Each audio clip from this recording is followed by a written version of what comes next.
Íris Lilja Jóhannsdóttir hreppti verðlaun í ungmennaflokki evrópskrar ljósmyndakeppni með loftslagsþema og verkið hennar sem heitir Sæt tortíming nú til sýnis á loftslagsráðstefnu Sameinuðu þjóðanna í Glasgow í Skotlandi. Þar helsta ráðafólk heims komið saman til að reyna að finna lausnir við loftslagsvánni.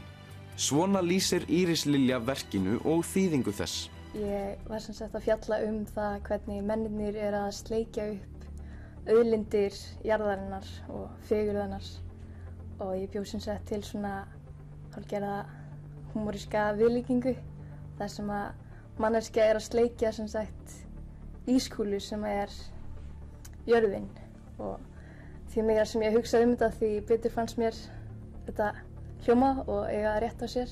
Ljósmyndaverkið vann hinn 18 ára gamla Íris Lilja í áfanga í skólanum sínum, Fjölbrautaskólann við Ármúla. Það var svo valið sigurverk í samkeppni ungs umhverfisfréttafólks af dómnefnd. Í þokkabót hlaut hún ungmennaverðlaun Umhverfisstofnunar Evrópu. Svo ljósmyndin hennar nú til sýnis á loftslagsráðstefnunni.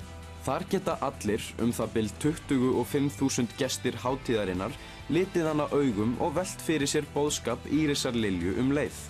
Verkefnið Ungt umhverfisfréttafólk snýst að kynna sér umhverfismál og miðla upplýsingum til almennings með fjölbreyttum leiðum eins og til dæmis ljósmyndum. Hér á landi hefur Landvernd umsjón með verkefninu og það aðgengilegt öllum framhaldsskólum landsins og unglingastigi grunnskóla.